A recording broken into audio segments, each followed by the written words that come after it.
like that's a generational curse. Like feeling like that we supposed to have our shit together because we learned PEMDAS. Right. Yeah. We don't even use PEMDAS. If the world was ending, would you cry or would you try to get me? Tell me now, I want you to be clear, yeah. Tell me now, I need you to be clear, yeah. I will wait for you. Welcome back, y'all. Welcome back. My name's Angelica. I'm Omni. And this is House Talk. Today we got a special guest. Our first guest on the show. So how about you introduce yourself, tell us about yourself, where you're from, and tell us about your business. Okay, so my name is Crystal Wilder. You can find me anywhere on social media and the internet. I am Crystal Wilder. I am from the DFW area in Texas. And as it relates to business, right now the major focus for me is my nonprofit organization, Families United and Protected. And we are preparing for our Power in the Know Summit, which is something that we do to empower youth and families. And so that's in a nutshell me for right now. Okay. And so you say y'all help youth and families. And so we're going to be talking a little bit about family and generational curses today. So jump right in. When it comes to family, tell me what family means to you. To me, family is everything. And everything, it is so important to me to be part of a family that's healthy. And family is not just blood. To me, family is the people that rock with you, the people that are there with you in the good times, the bad times, the difficult times. Basically, people that are part of the village. So to me, that's what family is. My number one. So the most important thing in this world to me is my family, outside of God. But like Miss Crystal said, though, it's not about blood, because I have brothers and, I got good friends who I know will put anything on the line for me. You know what I'm saying? And it's about the family you create. Some people get the knowledge of, oh, we're family, we sort of say tight knit, which I do agree with that too. But it's the people that love you and show you that they love you and there for you when you having them bad days and you crying, you don't have nobody to turn to. That's who your family is, and I'm real big on that. I call my friends my brothers. I don't have friends, so yeah. That's true. That's so true. Family to me is very important. Well, the family we create. Yeah.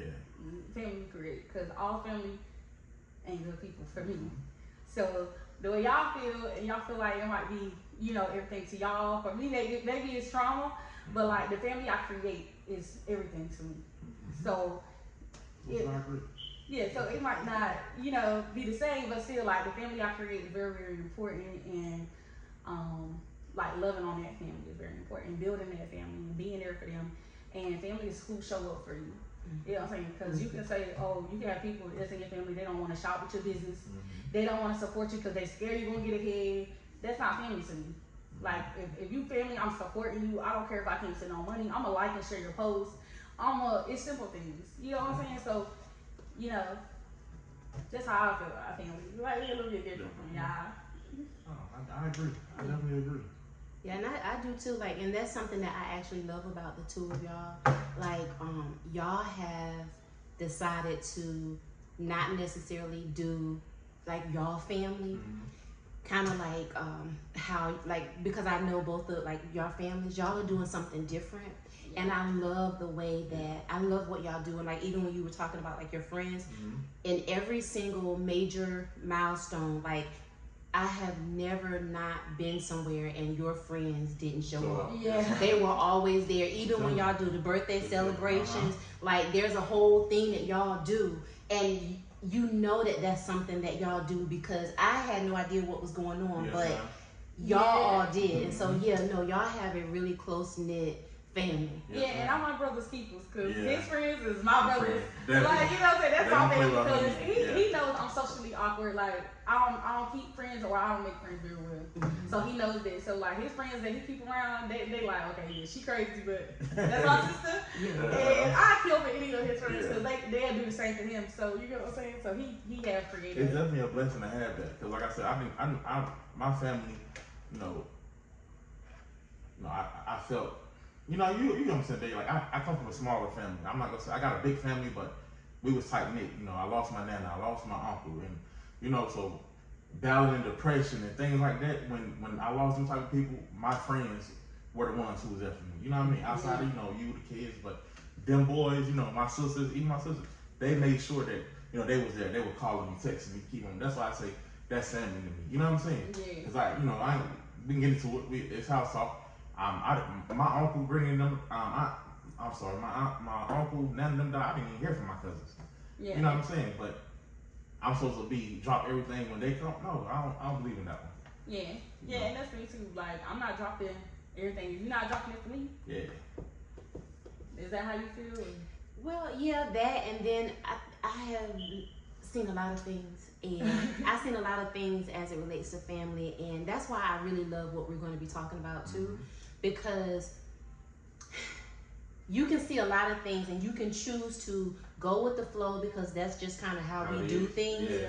And growing up and seeing a lot of things, and now that I'm older, I see the impact of how the things I saw growing up, how it affected me. And now that I'm really focusing on being the best authentic person that I can be, it's different now. Yeah, so like it matters. And loyalty lines, no, it's not loyalty, it's love. And it's actually being able to be in an environment with people, family, that love who you are, and they're not trying to confine you and make you conform to something that's not even who you are. Yes, ma'am. That's right. Yeah, because you had, like, even with y'all sons, gosh knows they do a lot of things together, but they're still two different people. Yeah. And to force people to have to function and flow in a certain way, that's captivity, that's bondage. Yeah. That's not love, and that's not really accepting. So for me, I see it different now. Yeah. And like even with y'all, like I like that. That's good. That's right. This facts though. yeah. Also, I'm reading a shirt. You probably saw me looking. Evolve or repeat. Explain. Give us, because I love that saying, evolve or repeat. Yeah, And we're talking about generational curses, so that kind of ties in. Tell me more. It does, Tell us because more. so what has happened is I've gotten to a place where, because following norms within a family, because like everybody's not healthy, and I don't think there's any perfect family, but following norms, I don't want to do that anymore.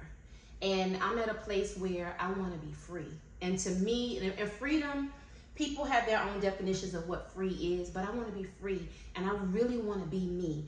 I am Crystal, and I actually went to Europe. I stayed there for over a month, and I went to France.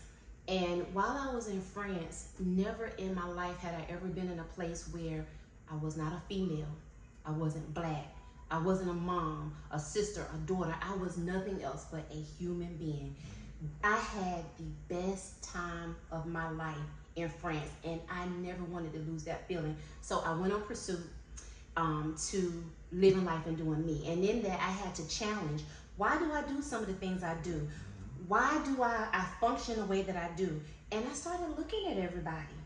And so, long story, almost 10 years later, what I started to realize is I have to either evolve or I'm going to continue to repeat patterns. And so evolution starts within me. So I have actually, this right here is a part of me dismantling the things that I was programmed to believe.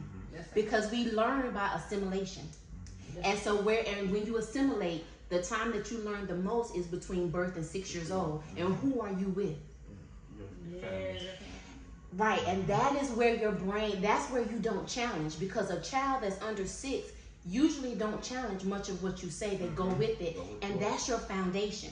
So this right here is me dismantling all the things that I've been told, taught, and expected to be, and I'm really learning how to evolve and be my true, authentic self. So that's what this is. I love it. I think that's something you can kind of relate because like you evolved over time, like really finding yourself outside of the street life. Yeah, and just like she said though, you know, growing up from that household, and you know, seeing the things that I seen, I was on the verge of repeating. You know what I'm saying? Like I was on the verge of, you know, going to prison, maybe losing my life. You know what I'm saying? And sadly, I lost a couple of my uncles in that way. You know what I mean? And that was my biggest fear. I didn't want to lose my life or be incarcerated and leave you and my kids, you know, behind. So, like you said, I had to evolve to be a better me. You know, it took time, but I know I had to evolve to, you know what I mean, be a better Army. Right. And I did not at nobody else's pace, but I had to do it when I was ready. Yeah. You know what I'm saying? I couldn't do it because you wanted me to get out of the streets. You know, you told me that plenty of times. I tried plenty of times. And, you know, of course your advice means something, but like, it starts within. You know what I'm saying? Like, you can tell me all you want, but if I don't see no wrong in myself, it didn't change. But, you know, things happen. And, it was definitely a process. Yeah, things happen, and I really realized, like, yeah, it's time to evolve, you know? Yeah. It's time for me to evolve. Yeah, definitely at your own pace though. Yeah. But you always been that person though. Yeah. Like he's a person like you're not gonna tell him something like it's not. I can't say that. I you know I am a little bullheaded. I will give you that. You're airy. Yeah. I'm sorry, but you know what I'm learning too though? There's a lot of validity in the way that you do things. There's a difference in how women think and men. Yeah. And what I'm starting to, and it's not a shame. You know what? I'm grateful that I'm even getting it. Yeah. That's why you're so necessary. Because the way that you approach things and the way that you do things and the way that you love him and support him, a lot of the things that you do, you have to do it the way you do. You're a man. Yes, yeah. And I do have to say this because I do want to know what you think about it too.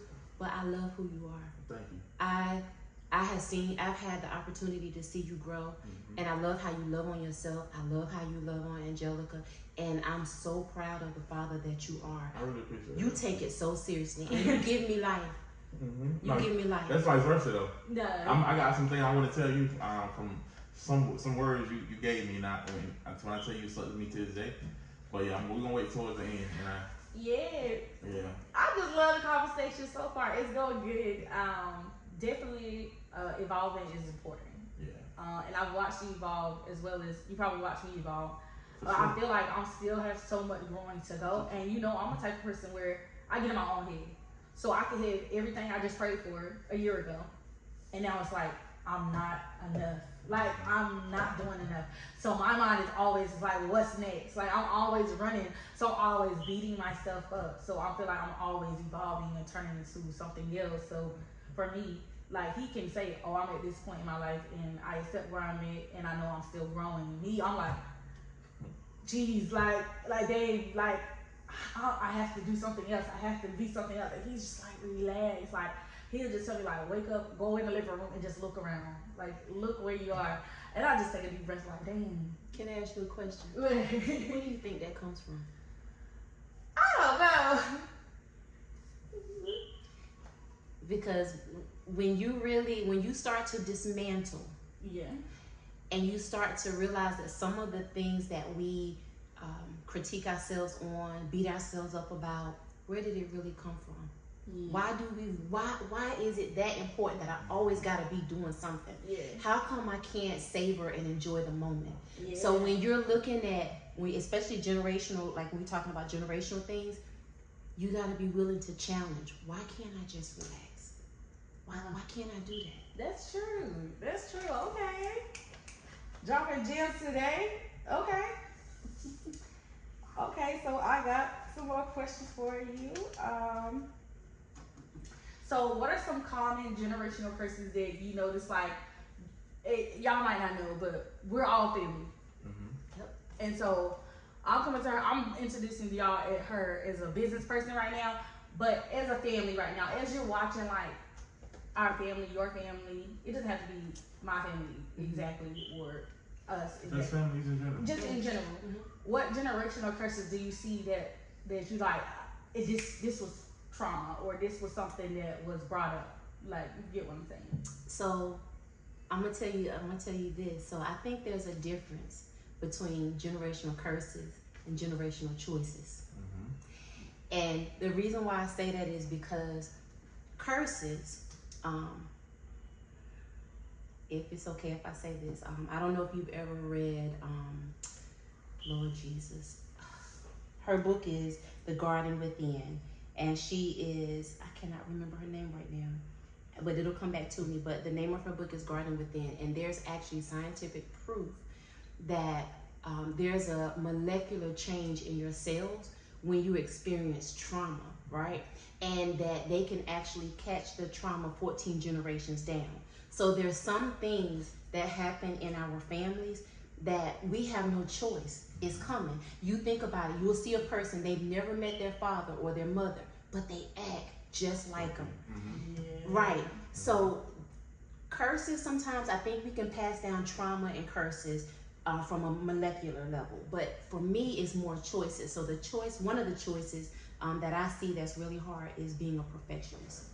Mm-hmm. Perfectionism. My parents, from a place of love, no, from a place out of hurt, from a place of love, they made choices to make us have to live a life that we would never see, because it was because of the things that they experienced. So they made choices to do things with us, and so we're perfectionists. So it takes me longer to do things. I'm always doubting myself. I'm constantly critiquing, is this enough? Did I do? And when you do that, you have insecurities that you may not even be aware of, but it impacts you and it can really hinder your life. So for me, one of them is being a perfectionist. Okay. What What's about- one of yours? Your generational curse you feel like passed down, or that you see was passed to you, or I'm gonna give y'all, you know, I hate to be this way, but the street point of view. I feel like the biggest thing in our community, you know, from where I'm from, I think is the mass incarceration in the nation. Like that plays a big role. It's taking the fathers out the home, and you know, you're growing up in poverty now. You know what I'm saying? And you're kind of, I hate to say you're forced. Like you said, it's a choice. But a lot of us make a decision because what else are we gonna do? You know what I'm saying? Like we don't have the education to go out here and be that. You know, we don't have the support to go be, you know, who we want to be sometimes. You know what I mean? You can be smart. God knows. I talk about this all the time. I had 4 rides to Harvard. Like I was that intelligent in school. I could have went anywhere in the world to go to school, but a lot of things played a part. You know, of people think that's because you go to school. You know, you got to offer a scholarship. You can just go out and be what you want to be. There's a lot of things at home that we was missing. The support system that we were missing. You know what I'm saying? And like I said, and it starts. I feel like that was a big problem in you know our homes. You know what I'm saying? that's true. Like I don't know, but I really feel like that's growing up seeing that, and, you know, not even on my behalf, because you know my father wasn't in prison, but I grew up around these kids who I know they didn't have nobody but their mother, and cycles been repeated. Like you said, over and over, like it's been repeated. I think the generational curse that I think that's for me is the getting it out of the mud. Like making your kids get it out of the mud or figure it out. Like for me, that's one of the ones I'm not doing.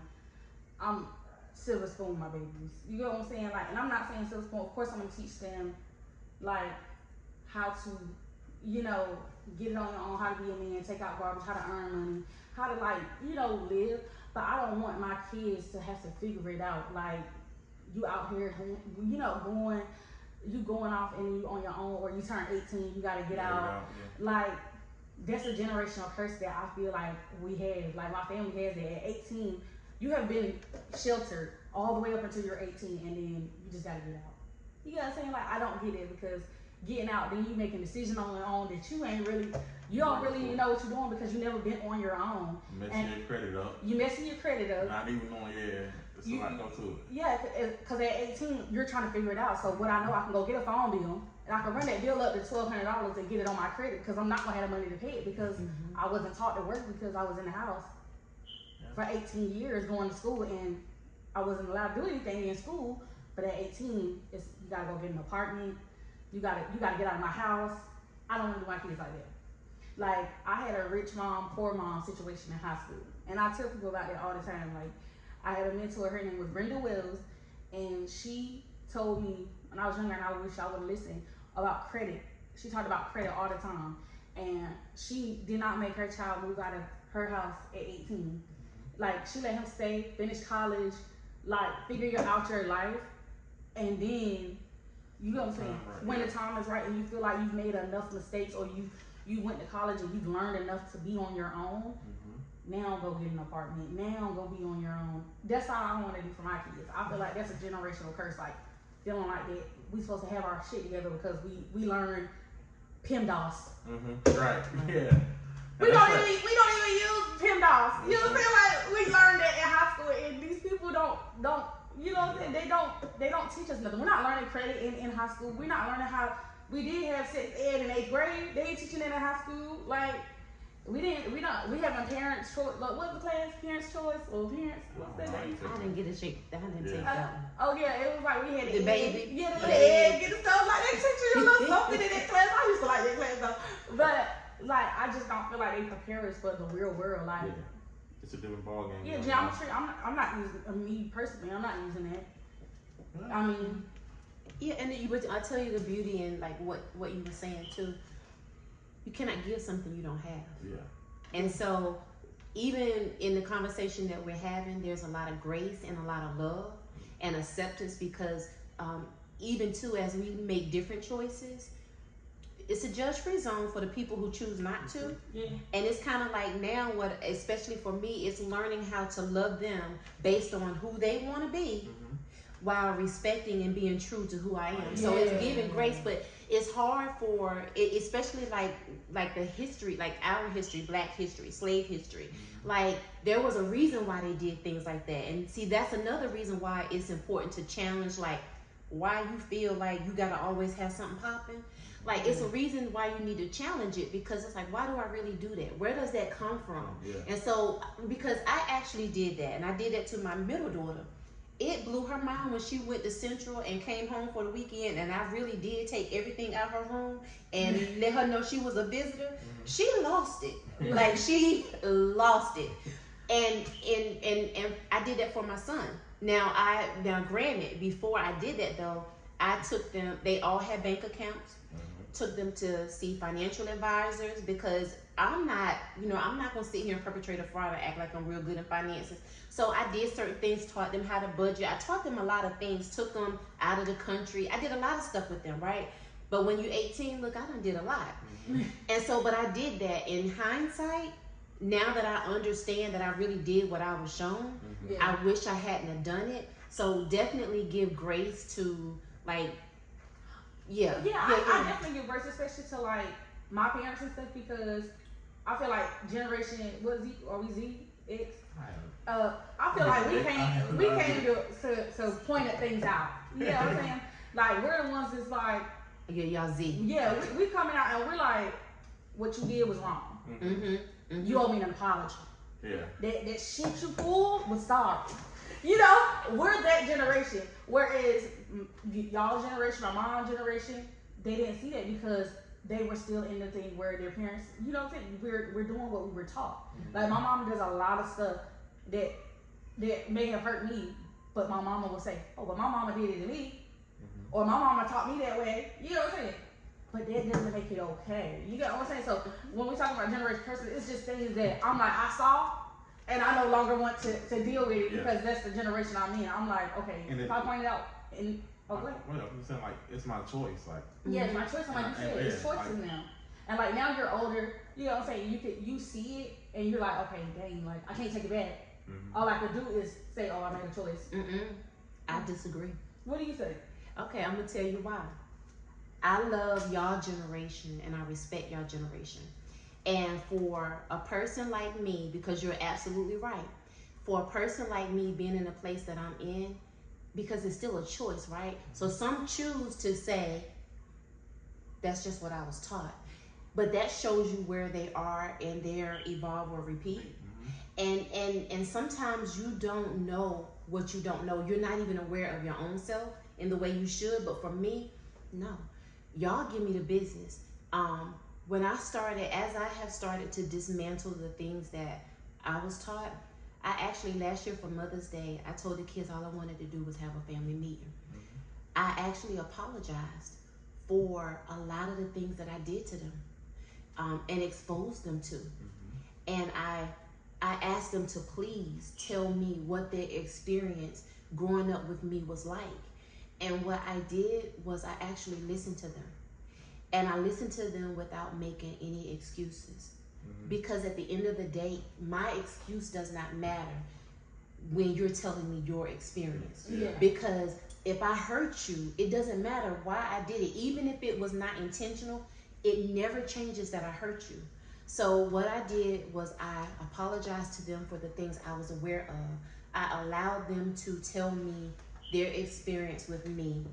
I apologized to them for the things that I wasn't aware of that I hurt them. I asked them to forgive me, and I asked them to give me the opportunity to rebuild my relationship with them. And I didn't do it with the expectation that everything changed that day.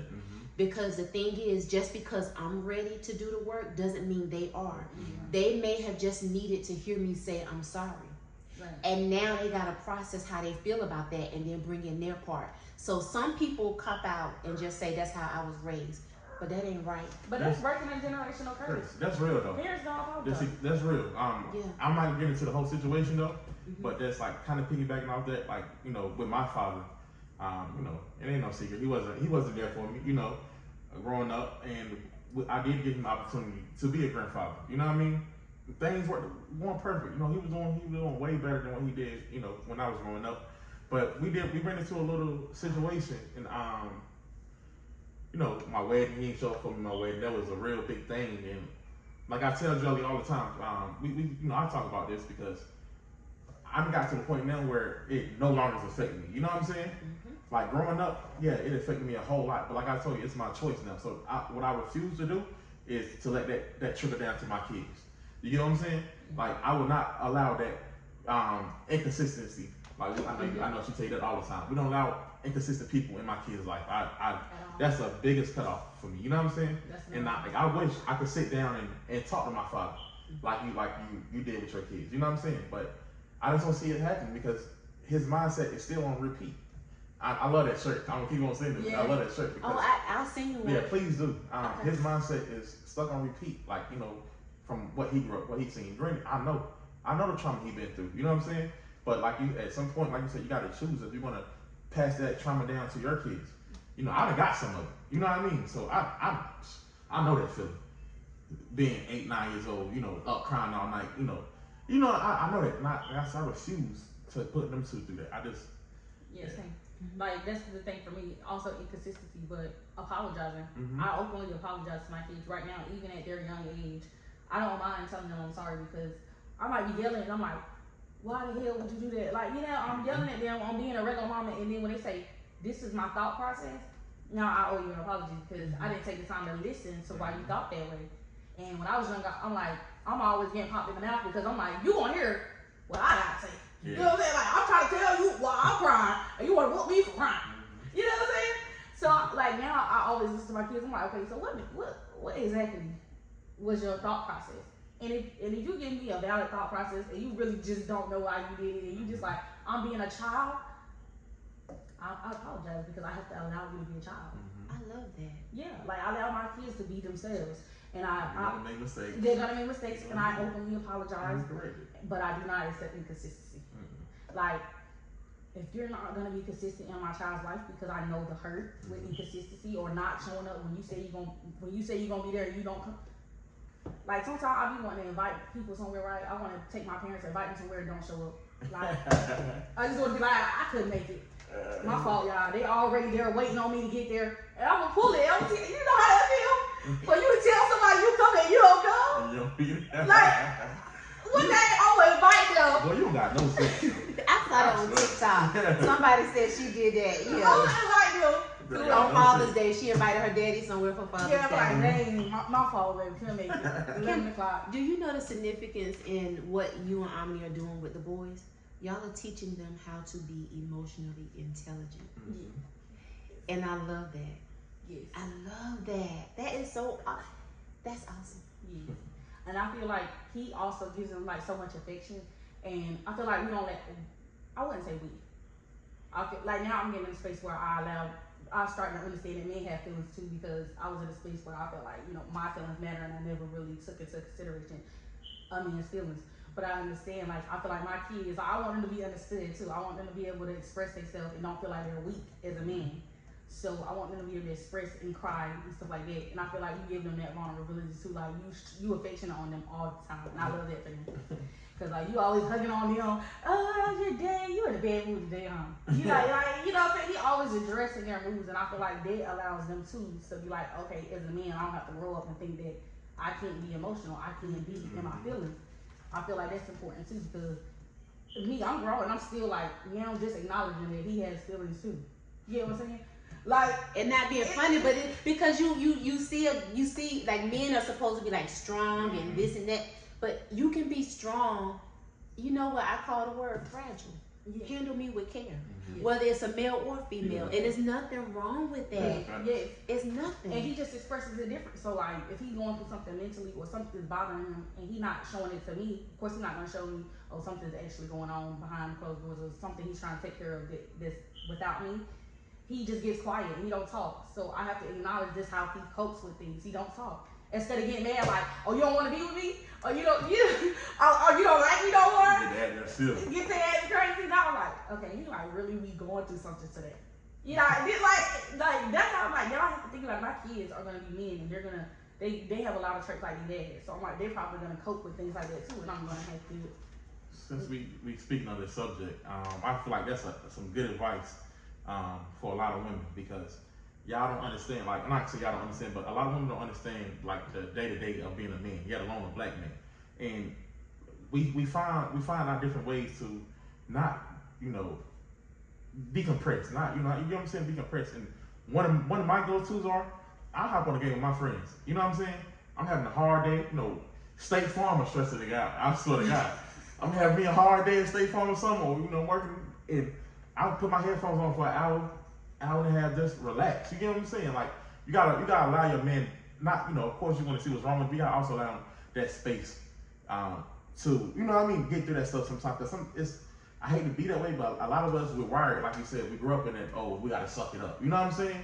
And I know it's not healthy, but we don't really know how to communicate that. You know what I'm saying? So we do gotta work on that too, but at the same time, you gotta give him that opportunity to be better. You know what I mean? Yeah. That grace and the grace and the understanding, but and still, it's a choice. It's a generational choice, because again, most times we do what we've seen. So even y'all guys, men, y'all will do what y'all have seen. Yeah. And so it's actually, you know, people talk about breaking generational curses. I actually don't even think it's necessary to do that. I think it's more important to start generational things. Exactly. And so when I listen to what you're saying, Omni, and the beautiful part about it for me is I'm smiling and I'm hearing you say it, but what really makes my heart smile is I've seen that happening in you. Yes, ma'am. But I've seen that, and I knew when you were ready. I actually knew when I saw it. It was something you said, but I knew. I was like, I'm ready to stand up, and I was right, and it just makes my heart smile to hear you say the things that you're saying, and I know that you're doing something you've never seen done. Yes, ma'am. And I'm so happy about what it's gonna do for my grandsons. Yeah. So yeah, I love that. I really appreciate that. You know, that's my biggest thing. Let's make sure I'm leading them right. Right. Did you say you wanted to bring up? Hold on, wait, before you do that, I do want to say there's a danger. And that's why I love the fact that you're catching yourself early with the boys and telling them things. Because there's some people who will learn, they'll realize that there's something within them that wasn't right.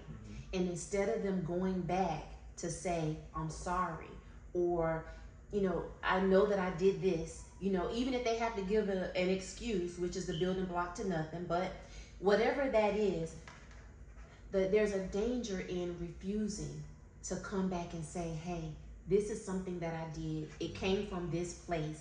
I shouldn't have done that. And I want your life to be better. I don't want you to do what I'm doing. Do something different. There's a danger when people refuse, they make the choice to not do that. And there's so much beauty in when you see more people like being accountable, accepting accountability. And I love what you said about how you engage with the boys. Yeah. I love that. Yeah. And What's the hardest part of transitioning from generational choices to being a generational starter? Omni, you go first. I think the hardest thing is you gotta understand you'll be going against the norm. You get what I'm saying? So people going to nitpick at you. They're not going to believe in you. They're not going to support you. Once you figure that out, you know, it's a lot of things when people, you know, I like to call myself the chosen one, and I call my son that, the chosen. It's a lot of people, they're not going to believe in you. I'm going to let y'all know that right now. It's going to be a lot of conflict between families. Why are you doing this? Why are you acting like that? You're gonna be alone.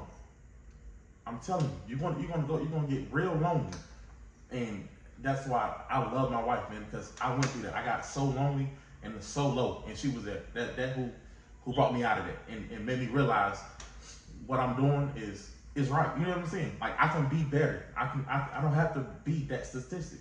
I got these grills in my mouth, so it's hard for me to talk. But yeah, I don't have to be that no more. You know what I'm saying? So a lot of people didn't believe in me. Like, nobody believed in me. Yeah. You know what I'm saying? Like, and when I tell you this lady here, she was really one of the ones who, I love her to death because she really believed in me. And I remember we had that talk. And I remember I was in Texas. I'm going to bring it up now. I remember I was in Texas, and like I said, this was around the time where I was like, all right, yo, I'm done with this. I'm done with this life. I'm trying to do better now. You know what I'm saying? We went to Texas. You know, things going on. And you told me this quote. You told me, the devil can never stop God's plan. He can only make you forfeit. And that stuck me so much because it's like you want to give up so bad. Like, nah, I'm going back. You know what I mean? I'm going back doing what I'm doing. And realizing like you're going through all these trials and tribulations because you're doing what God wants you to do. You know what I'm saying? You're where God wants you to be. You know what I'm saying? So you just got to learn to accept you're going to lose a lot of people. You're going to have a lot of people talking down on you, but if you're the chosen one, you got to fight through it all. For sure. For sure. He called himself the chosen one. I'm the black sheep turned to goat. Mm-hmm. So you already know I say that all the time. Mm-hmm. I'm the black sheep turned to goat. Like, it's hard because the hardest part is like I guess like the loneliness, like for me, because it's like outside of these walls, like right now I care about what's in these walls. You get what I'm saying? And making this better for what's in these walls. And it's like, it's hard because like you want to have a relationship, you want to, you know, have everybody in your circle, but everybody can't go where you're going. So that's another hard thing, is like wanting to bring everybody up to the top, and that's not God's plan. Like, I've lost some of my best friends, my right hand. You got what I'm saying? And you feel like you climb, and you just losing people. People just shedding off, and then you realize like later on, oh, it wasn't in the plan, but it's just like it's lonely. Mm-hmm. So it's like, dang, I wanted to help them. I saw they needed help. You get what I'm saying? But can't bring everybody to the top, and it's hard because me, I feel like I think I'm God. Like, I feel like I can save everybody. Yeah. Like, my heart big. So if I see you at least trying like me, I'm willing. I don't even know you for 5 minutes. I'm willing to go. I'm gonna bet $100 on them right now that if I do this, they gonna be better. You know what I'm saying? And some people have showed me several times, like, it don't matter how many times you help them, they don't want better. You know what I'm saying? So it's hard because you be wanting that circle, and you be wanting people to be genuinely around you, but everybody can't go with you. And not just friends, that go to family members. Yeah, like brothers, sisters, mom and dad. Yeah. Like, you're gonna disconnect with some of the people you think you never would. And you like, love them, love like them. love them to death, but it's hard because you just can't go. Like, you just not on my path, and I've accepted it. You know what? That's the best part though. Once you get it accepting it, it's like now you really can, like I said, start the generational things. You know what I'm saying? Yeah.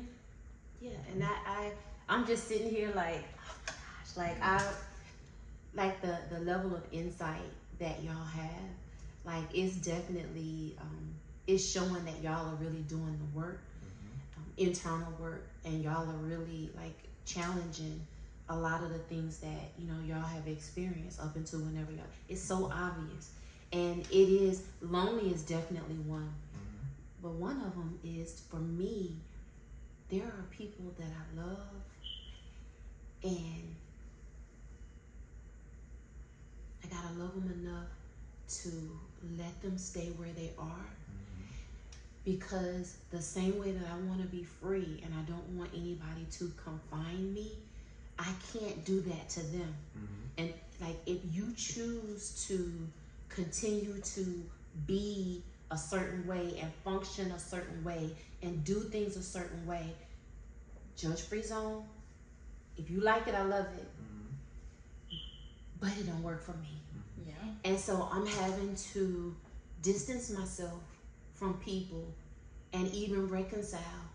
What if they die before we fix this?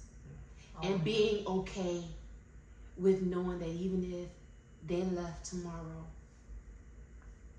I always love them. They know I love them. Yet it's just as important for me to love them as it is for me to love myself. You can't love And what you cannot do is use my love against me by forcing me to live a life I don't want to live so that you're comfortable and I'm confined. And I have to take it back in. Yeah, and so that is the hardest thing. That's one of the hardest things.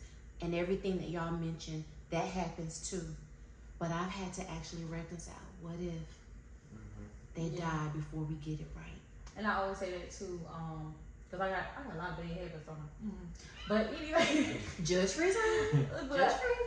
Another bad habit was always like arguing and then leaving the house, and now I always tell him like the whole like dying and don't like, I don't like, we not promised the next second, or leaving this house and you go to the store and somebody run the real light and take you out. You get what I'm saying? So I try to work on that too. Like, you know, loving right now and not letting small things like let you leave the house, like, cause I don't know what's gonna happen. Now there's a difference though.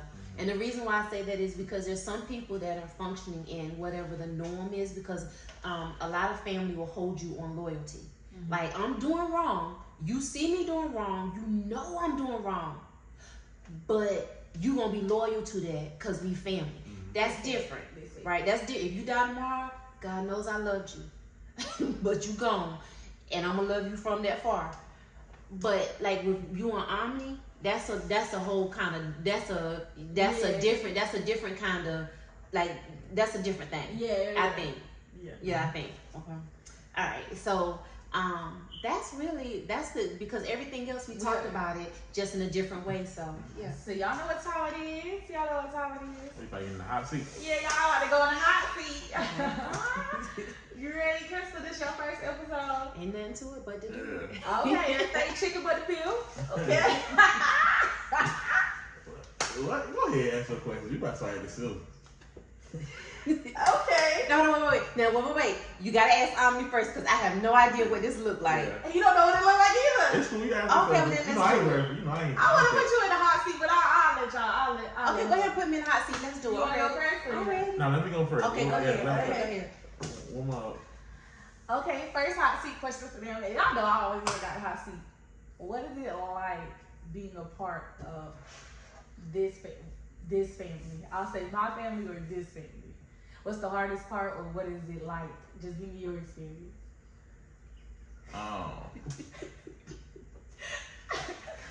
Every one of them women, from her sisters to her cousins, including her, crazy as hell. Crazy as hell. Like, y'all love me, don't get me wrong. Like, y'all love, like, it kind of ties in what we're talking about. Like, y'all love real hard. Like, y'all got this wall that you got to really break down. Definitely you know, you had that wall up real bad. But it's like, once you get to know them, though, y'all sweethearts. See what I'm saying? Like, definitely your sisters. Like, I talk about her all the time. You know my homegirl, Nene. Yeah. Jazz, too. Like, y'all got a real tough exterior. But like I said, things y'all been through, you know what I'm saying? And then, you know, not talking bad about grandma, but like, y'all got a lot of traits from y'all grandma, and you know, grandma off there. You know what I'm saying? You know what I mean? That's so, what I got. Nah, I'm just saying though. So it's like once I realized who grandma was, I'm like, okay, it makes sense. Like, it makes sense. You know what I mean? But y'all love it though. You know what I mean? Y'all always accepted me with open arms. Like I never felt, you know, out of place, anything. Everybody called me cuzzo or bro. You know what I mean? One to two. Niece, nephew. You know what I mean? You know, nephew, whatever. Like, yeah. you know. So we just crazy as hell. Yeah, y'all crazy though, for sure. Okay, you ready for this hot seat question? Yeah, I am. Now, it's up to you if you want to disclose how you're in the family, but we've had all families, so you can just give your experience of how it is like in this family. No, I'm good. I'm good. And you want to pass on the question, just No, I'm good. we should have got some liquor because I'm about to say you gotta take a shot. Oh no, But see, that's the beautiful part about doing the internal work. So for me, there's two sides to our family. So one side to me, like when your dad and I got married, you remember we did that prayer circle. Yeah. That was the only thing I wanted, because to me, the only thing that mattered was him, me, and y'all, right?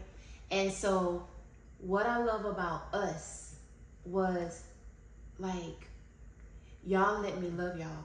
And I didn't have to love y'all based on it being because of my relationship with him. Like, I literally have a relationship with each one of y'all. And like the camaraderie, like y'all give me life. Like y'all, it is nothing for Eli to text me like, I love you, mama. Like he literally, like even now, like, and you and Omni, like in some really low times, I mean, you just reminded me, like, Miss Crystal, your voice. Like you have no idea. Like you gave me like, and I never, like when I do become a multimillionaire, when I tell you y'all coming, y'all probably already will be millionaires too, but like the way you bless me with that. So, but like for y'all, it's love. It's love. It's support. Like y'all support me, I support y'all. I will fight. I turned that car dealership out when I thought they was messing over Nia, but I will go hard for y'all just like I will the ones that I push out. And what I love about our family, when I'm talking about like your dad, y'all, I actually even love your mom. Because, and I'm even your mom, but I love that part of our family because they actually embrace me and they don't feel intimidated by me, with me loving y'all or y'all loving me. And so I feel accepted. Now, as it relates to the family as a whole, y'all have a lot of, y'all pull a lot of loyalty strings. Y'all do a lot of things that's not right, but y'all do. It's not right, but you just supposed to accept it and don't say nothing. And if you don't go with the flow, you are treated like an outsider. And that's true. That is my experience. Like there's some things I'm just not gonna do because, and that's the thing, like I accept everybody in the family just like they are, and I've never tried to make anybody in the family adjust to fit me. But when I was put in situations where I had to adjust to fit, and I'm not doing it because I'm never gonna do that, the consequence of that was to you sound like an Aries right now. I'm a Gemini. That's the same thing. He's not changing not changing to make anybody in my family like him. And I had a big loss because of that, and it's okay.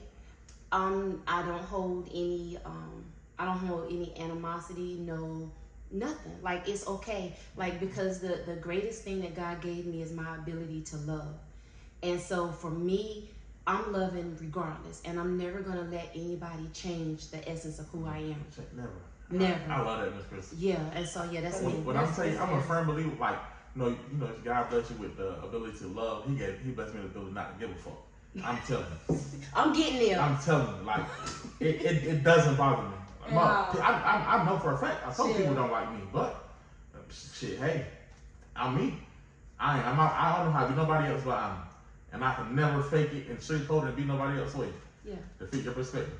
Yeah. I feel like my family, we carry a lot of trauma. So anybody trying to marry into this family or buckle up. You gotta, cause this is not what you want. Run like hell. No, I mean, I ain't gonna say that because I got some of my daughters. No, I ain't gonna say that. No. Because, run like hell. But I will say this though. Even in that, there's some really beautiful things. Yeah. There's some really beautiful things. And it goes beyond just y'all. Yeah. Like there's some things that y'all were taught. Like y'all will go into a room and you never expect to lose. You never expect to lose, good and bad, but always stay true to it. So there's a lot of things that it can be an asset or a liability. But there's some really good things. So I ain't gonna tell people to run. I ain't gonna say that. And we got, listen, two of y'all, two of the girls that we smart, resourceful. We gonna get out there and do our thing. Right. We gonna have fun. I mean, any of y'all siblings, y'all loyal. So everybody don't run. Not from my kids. Don't run from my kids. Okay.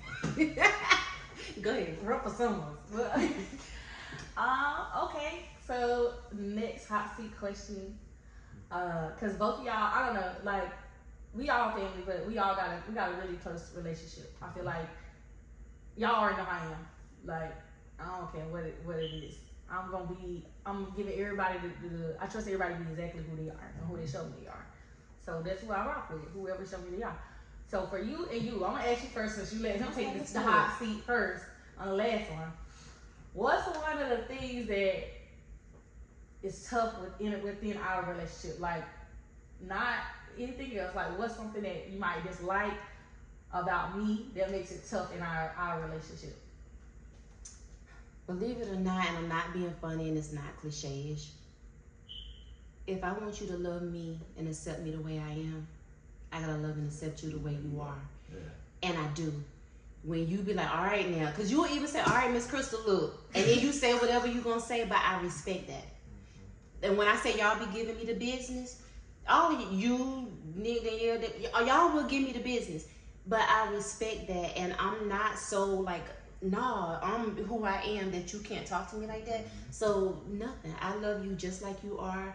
To me, you are imperfectly perfect. There's nobody else like you, and I love everything about you, and I love all the things that I see you progressing towards. So I can't say that there's something that I don't like. Does anything make it tough? Like, when we having it out, because everybody know if you my friend, we ain't gonna always be on good terms. Mm-hmm. What makes it tough? Nothing makes it tough. The only thing that was tough for me was the notion of thought that I might lose my relationship with you. Mm-hmm. When family dynamics change. Yeah. That was probably the only toughest thing, but no, like nothing. Yeah, but you also, I think I had to make it very clear to you as well too. When family dynamics did change, I'm the same person.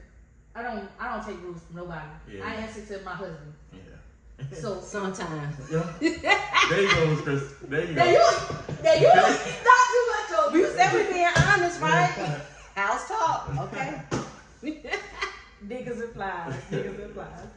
But I don't answer to anybody, so I'm not looking for anybody to tell me what to like or who I can talk to. I'm never looking for that. So I feel like I had to make it very clear. And I don't know, any other day never set in stone that you really fuck with the kid. Yeah. But my wedding, you really showed me that you fuck with me. Like, you don't care what's going on, what family feuded, who ain't here, who didn't show up, who mad about who didn't show up at that wedding. Like, that day, I know we done been through a lot of shit, but when I start getting passionate, I start cussing y'all. Yeah. But, like, when I get passionate, I start kissing. But like, that day really was like, damn, like, that day meant a lot to me. Like, I cut off so many people because of that day, because that day was so special to me, and I only had certain people there for a certain reason. So I feel like you try to make that day like, it don't matter what's going on, this is about her. So I don't know if I ever told you that, but that day, you really proved to me, like, no matter what the hell going on around us, I got your back 100%. Like, I'm willing to do what I gotta do, no matter what my situation is. I'm willing to bet my last dollar on you. Like, that shit means a lot to me. Not just that. Like, that's kind of piggybacking off that. It's like, you know, with the dynamics changing, it's like we didn't develop a relationship with you like just off of that you being Mr. Tony's wife. Like, you know, we love you because of who you are. You know what I'm saying? Not your title. Like, you know, you feel me, right? Because you know, some people only love you like, oh yeah, that's my stepmother, but nah, like, it's real, it's genuine love. You know what I'm saying? And like, even in college, like, you was sending me stuff. I didn't know who he was for real. Oh, Ami, did she tell you about that? Kinda. No, we had never met. We had never met, right? Because we had been dating for a while, but I had met Nia but I hadn't met Jelly yet. But I felt her. Oh, for real? Yeah, because I had a conversation with him, and I went to him and I said, I think Jelly need us. And he said, no, she don't need, no, she good. I said, I feel it. But I had never met her, never talked to her. Yeah, that's but crazy. I was right. Yeah. I was right. And it was actually, and I said, we need to start sending her money. And he was like, no, she's good. And I was like, okay. So then I had to call Nia to get her Cash App, and I started sending her money.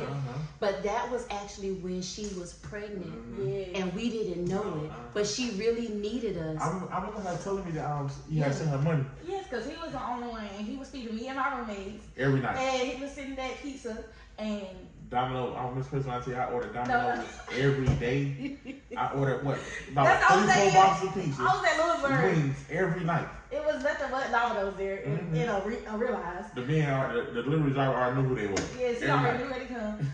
But like, yeah, you were the only, you and her were the only one that really helped me in college. Like when I was away at college, and that's why I also tell people like hopping off the porch at 18 going to college. That's hard.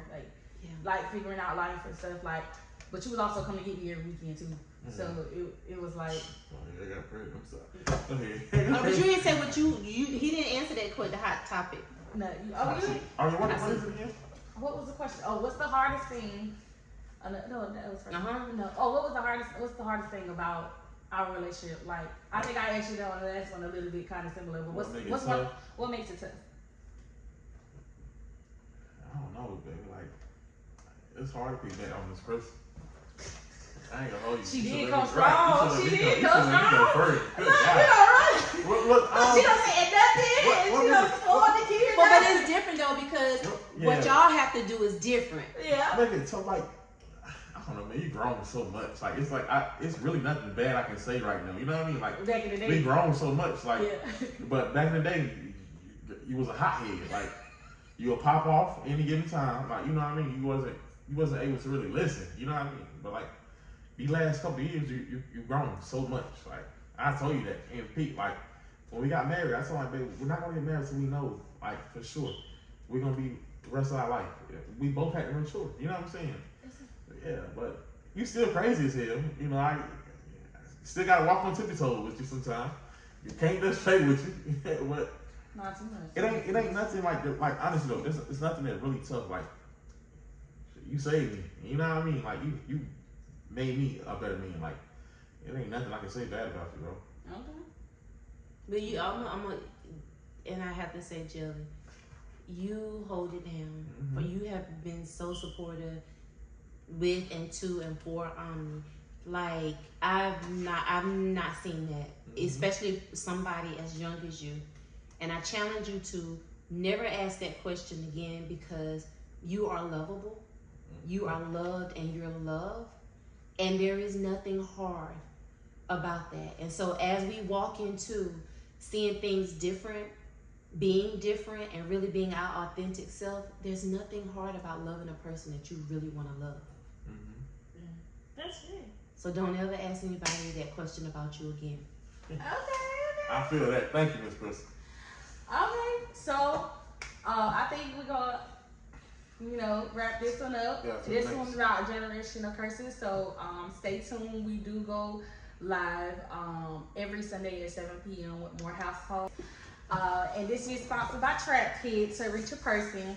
We did get you 2 shirts from the bag as a gift. Oh, hot dog. This is a trap shirt, trap clothing to reach a person, and then I got you a Hustle Her shirt. I know you already bought Hustle Her merch, but you forever a hustler. And you done came all the way from Texas to rock with us. So we did get you some shirts to take back with you. Thank you. Thank you so much. I'm gonna be wearing it. You'll see me posting something with it on. Okay. Yes,